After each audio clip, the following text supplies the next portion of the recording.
Hey everyone, Once Bitten here.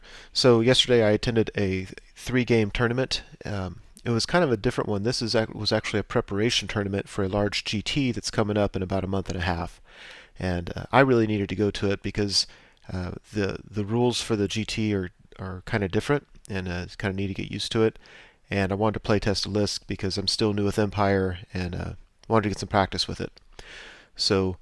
Um, I guess to start off saying the way the victory points are counted here, it's really designed to encourage you to kill as many of your enemy's points as possible. So you don't get points for win, loss, or draw. You just get points for what did you kill, and then you get points for accomplishing different objectives.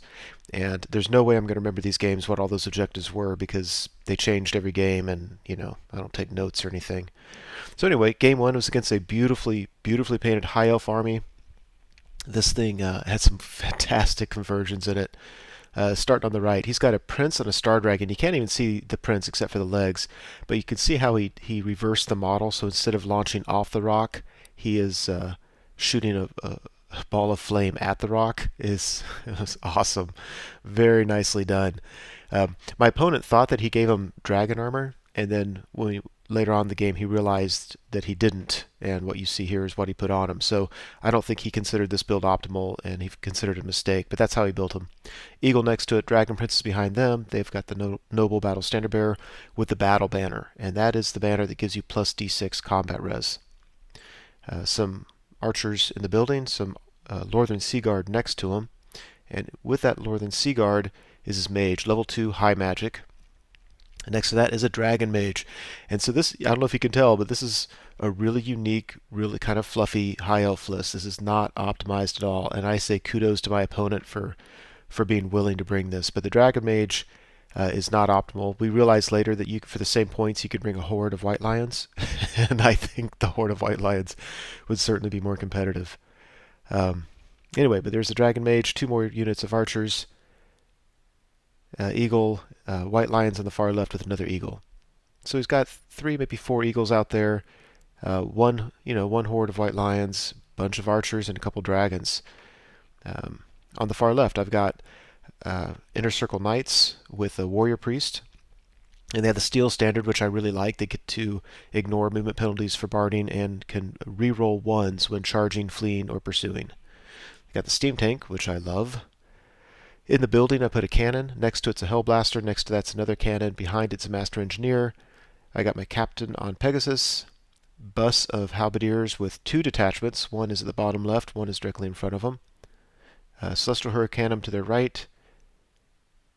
Oh, I guess I should say there's characters in the Bus of Halberdiers. My Wizard Lord, level 4 Heavens, and my Battle Standard Bearer.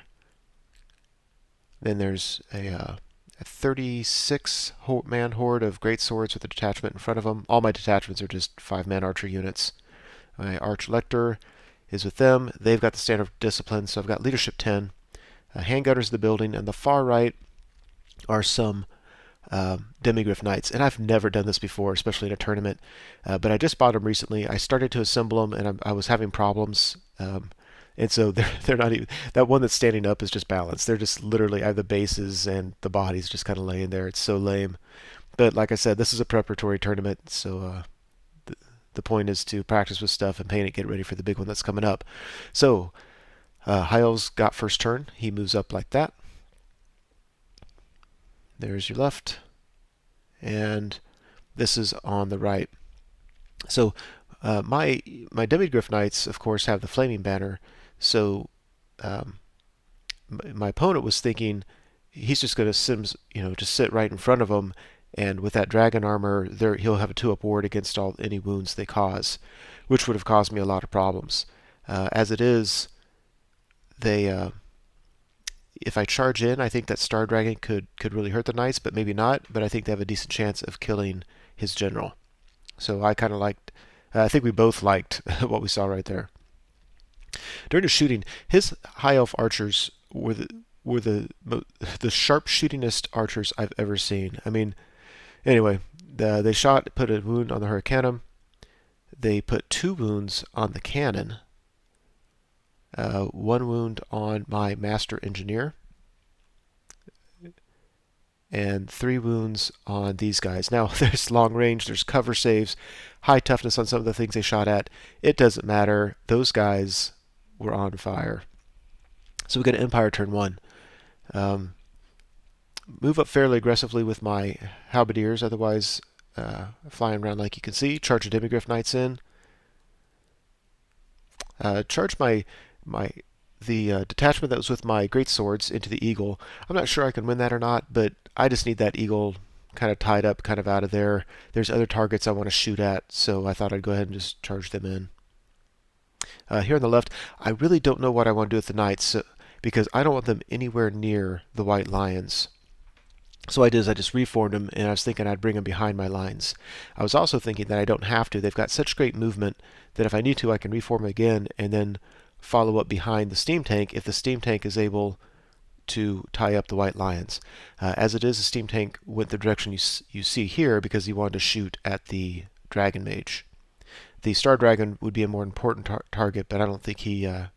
he was in combat, of course, so I couldn't shoot at him. So I got the Curse of the Midnight Sun off on the Star Dragon with the Prince, so thought that might help a little bit. During shoot, I think it took a couple cannon shots, but yeah, I got the Dragon Mage and the Sun Dragon off the table, so that was a huge relief. Hellblaster opened up on an eagle, and that's never a good thing if you're an eagle. And over here, I thought I did a wound to that, a wound or two to the Prince. I don't know if I did or not, but I didn't kill the Prince, and yeah, he must have done some wounds to me that I'm just not showing here. I think he did 2 wounds to me. Anyway, he won combat. Yeah, forgive anything I say. I don't know what happened in this combat except that he won. I ran away and he couldn't catch me. The detachment charged into the eagle. Eagle killed 2 of the detachment. The detachment did 2 wounds on the eagle, which was really surprising. And they stuck, and I was very, very happy with that. We go to High Elf turn 2. He brought another eagle. If you look on the left, there's an eagle he put there last turn. The Hellblaster opened up on, so this turn he puts another eagle there. It's not a good day to be an eagle. His Prince charges my Demigryph Knights off the table, and then he really couldn't countercharge anywhere because he could see my captain on the Pegasus, but he's in my front, and he couldn't fit in my front because of the sneaky little way I put him there. There's that. During the magic phase, he gets some spell off, rolls a 4 on the miscast chart, doesn't get sucked into the void, but does lay a strength 10 large template on the Lord and Sea Guard, puts a wound on himself, and obliterates that unit. Shooting opens up, kills 4 of the 5 of this detachment, kills an insane number in this building. I'm telling you. Killed... Oh, this is after combat. Look at that. His eagle does 1 wound to my guys, and they go back. 2 archers left, and they put a wound on the eagle and kill it. Really wasn't seeing that coming. So, Empire turn 2. I decided to go ahead and take my bus of halberdiers up towards all the shooting, because I'm not really worried about the shooting, and I was thinking I'd use them, just to clean up his back lines. I'd rather my Inner Circle Knights be doing that, but I've just been screwing around with my Inner Circle Knights too much. If you look on the left, I kind of reformed them, brought them back to the building because my steam tank was able to tie up the white lions. So, I mean, that knight unit can march 16 inches. It can get around the board in a hurry. But as it is now, I've just really played them horribly, kind of wasting time. So, steam tank comes in there. Of course, he's going to do a bunch of wounds. On the charge, anyway. Over here, I charged the captain on Pegasus and my greatswords into his dragon princes. The greatswords needed, I think, an 8 and couldn't get it. So I wasn't really worried about it because I didn't look at his army list. It's an open list tournament. I didn't know he had a battle banner. So I was thinking, yeah, he's got a couple banners off a charge. He's only strength 3. I might even win that. But if the greatswords had got in there, I would have cleaned up. But as it is, it's just the captain on Pegasus. During the shooting phase, there's another poof of feathers in the table, and one of my cannons blew itself up. And after combat, it looks like this. So he's able to do 2 wounds total on my steam tank, And I kill a bunch of his guys. That steam tank comes in with D6 plus 3D3 impact hits. Um, and I think I also did a breath weapon. I'm not sure. So anyway, that happened. After combat, he couldn't do any wounds to my captain. I think I might have killed one Dragon Prince. Uh, he won combat, I broke, but he couldn't catch me. So I'm actually okay with how that turned out. High Elf turn 3, it looks like that. Really not a whole lot he's doing movement-wise because his archers are all standing still. His white lions are tied up. His Dragon Princes and I start doing this dance around this building. So he kind of brings them around because he didn't want my great swords charging him. And his dragon, he's trying to line him up so I can't just get easy shots on him. But the problem is I can move my great swords and still get the angle I need. But anyway, he sets him up like that. He actually charged my halberdiers with a unit of archers. I did not see that coming at all. I was really surprised. But what he was thinking was is he would allocate a bunch of hits on my wizard and kill him. And this is where I was really kicking myself because I don't like having my wizard in with a combat unit, and it just worked out that way where I put him in, I forgot to pull him out first turn, and then I needed to start using the unit. So I was really kicking myself. Just I don't like that he even has the chance. Now this wizard has 3 wounds and a 4 ward, so I mean he'll probably be okay, but still. Mage leaves the Lord and the Sea Guard, enters the building. High Elf shooting opens up, kills the last of the detachment there, kills the 2 detachment archers in the woods. Kills all but 1 of the handgunners in the building. I'm passing all my panic tests. It's kind of funny. Taking them left and right. After combat, he does 2 more wounds to my steam tank. I actually was kind of worried about going into a bunch of white lions because they're rerolling to hit and they're strength 6. I mean, my armor save goes to a 4 up. But he's doing consistently 2 wounds every round to combat. And on my turn, I'm getting 3d3 grinding attacks. And also, I have the Comet, and so I can put the Comet behind him and help out that way. So after combat, he does 2 wounds to my Wizard Lord, but otherwise we beat and ran down those archers. Go to Empire turn 3. Overall, the board looks like that. I pull the handgunner out of the building so that if his general can charge the Pegasus and the handgunner, but if he does, they're going to pop through my great swords, be an inch away. He won't be able to complete the charge, I don't think. He's welcome to fly over him and charge my great swords. I think that'll be bloody, but I think with all those strength 5 attacks, I might be okay. Yeah, here's another one here. I know that my Wizard Lord is vulnerable to getting killed, but you know what? He shouldn't have got himself in combat. After grinding attacks, he's got fewer white lions. And shot a cannon at the general. Put 2 wounds on the general himself, 1 wound on the Star Dragon. So that helps. Although when I wounded the Star Dragon, it would have been nice not to have done 1 wound. It would have been really nice. So after combat, easily beat the archers that we charged, and I just reformed, and I didn't pursue them, and they ran off the table. And so again, I'm just kind of cleaning up his lines. There's a lot of things I could have done here. I mean, I could have turned to face the building, because if I got that, that's his mage. That would have been a lot more points. But I don't know. I figured I'd rather get the easy points where I could. If you look at the Minotaur token behind the white lions, that's a Comet of Cassandra. So really excited about that. It cannot fail to hit the white lions, and then it's just 2d6 plus whatever hits at strength. And the Comet, I'm not too worried about getting my steam tank. So pretty excited about that. I think that actually might save my steam tank and take out that whole horde of white lions. So nice little combination of holding up and then having the Comet. I like that spell. So High Elf turn 4. His prince, instead of charging all that mess with my greatswords, just flies right over the top, and he's doing this so he can lay a flame template down, and it'll touch my Hellblaster, my cannon, and my engineer. So that's his plan there. It's a very good plan. When it touches the building, I was just assuming it would do 1 wound to the cannon, but it doesn't. It does 2d6 wounds because it's in a building. So that was a great plan. My engineer only has 1 wound, so if that template can just do 1 wound on him, he dies. So just a great plan overall. So there's that. Dragon Princes are still dancing around my great swords. I don't blame them. It's not a good matchup, Dragon Princes against great swords. And and I don't really have the tools to kind of force him if he's just going to hide.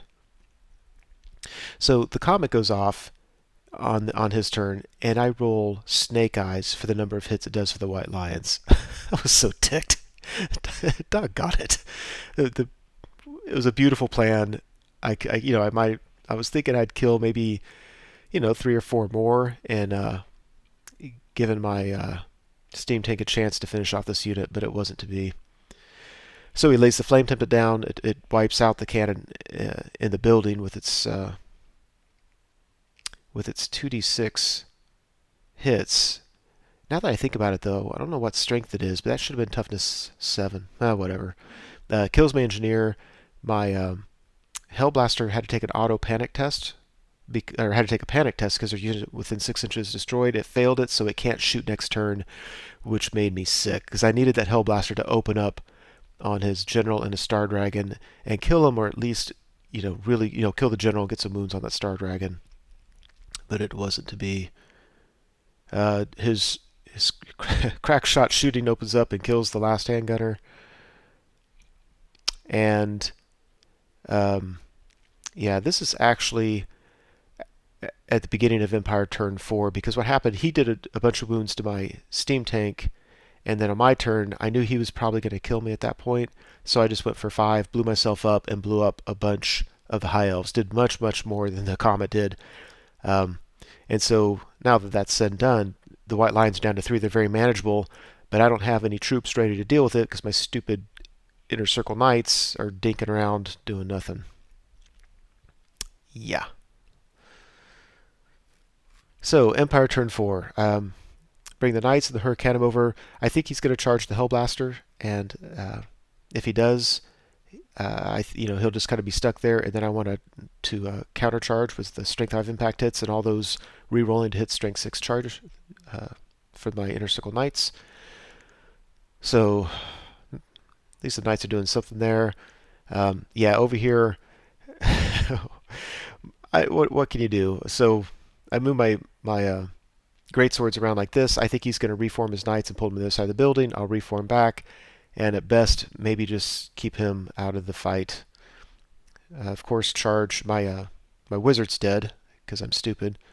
But I go ahead and charge the last unit of archers on the left. My detachment of archers here open up on his prince and his Star Dragon, and they put the last wound on the prince. That is absolutely crazy bad luck. I can't. I mean, what do you say to that? Wow. Wow. Halberdiers beat the other unit of archers. I reformed. They fled off the table, and I turned it to face the White Lions. I just really, really want to be able to make some long charge here. High Elf turn 5 is Star Dragon charges the Hellblaster. Will almost certainly kill it, and then it's just going to be there waiting for a counter charge. White Lions move up. Yeah, that's not a good place to be for a... And then if you look at that, by the way, that's after combat. It comes in, it does 1 wound. I mean, there's no prince on top. It's just the Star Dragon. That's a Star Dragon. Does 1 wound to the Hellblaster. Wins by 2, and they stick. Go figure. So Empire turn 5. I get the counter charge with my Inner Circle Knights and the Hurricanum at the Star Dragon. The thing's got just a ton of wounds. So I think it has like 6 wounds. Toughness 6. I mean, it's just... it's brutal. He did with his Dragon Princes what I thought he would, so I reformed my great swords. Now keep in mind too, they were trying to squeeze this game into a 2.5-hour block for a 3,000 point game. We were really scrambling at this point, we were running trying to finish this game, and we didn't get it in 2.5 hours. Still took about 3 hours. So that's what everybody's nervous about.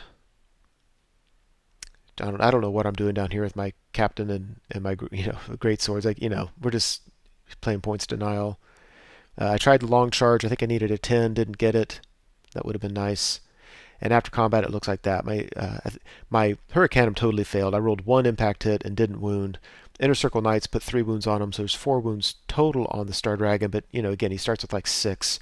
He allocates most or all of his attacks on the Hurricanum and does 4 wounds. It's sitting on 1 wound left. which actually plays to my advantage later. But anyway, I thought, at least I'd break him from combat. I won by a lot, but he stuck, which is really, really, really a bummer. High Elf turn 6, Dragon Princes make a long charge into the back of the Hurricanum. That's not good, but the one good news is there's only one wound left on the Hurricanum. So when he does that wound, he won't get the charge, won't get the D6. Oh man, the BSB plus the D6 combat res. He won't get any of that, which is really nice. After combat, it looks like this. So he overran, but of course he couldn't fight again with the Knights. Star Dragon opened up on the Inner Circle Knights, did a bunch. Overall, I stuck. I can't complain. And I didn't take a picture at the end of the game because we were running, trying to get everything turned in on time. But my great swords are represented by that blue block. They charge the rear of the Dragon Princes and erase the Dragon Prince unit. Totally killed all of them. The Dragon Princes, pretty much, and the White Lions, pretty much erased my Inner Circle Knights. I had one knight remaining when this was done. My warrior, I had my warrior priest and a knight. He had one white lion. He had a star dragon on one wound left, and he had his BSB because I didn't allocate any attacks on him because I didn't think about it because we were going so fast. But I killed the unit and then some, so I should have allocated some attacks on him and might have got him too. And the game ended like that. Just a really fun game. And my only complaint was that we were so rushed that we couldn't enjoy it as much as we could have and should have. But we did enjoy it. It was a lot of fun. So we added it up, and the way I was thinking was in terms of win-loss. And with the scenario objectives and with other things out there, I won it by, if memory serves, I think like 500 points. I mean, it was a decent little victory. But again, for this tournament, all they care about is how much of your opponent's units did you kill. And if you get units down below 25%, you get half victory points for them. And if you get models at 50% or below, like characters or anything, you get half points for them. So we both should have gotten more points. Like I should have given him half points for my Inner Circle Knights. I should have gotten half points for his White Lions and for his Star Dragon. And so it kind of, not knowing that, kind of hurt us both a little bit for the tournament. But overall, whatever. But nevertheless, like I said, I never stare a gift horse in the mouth. I'll take a win, and we move on to game 2. And I should say, by the way, not to give a spoiler, but the my opponent here won best overall for the tournament. So he obviously did very, very well in his next 2 games.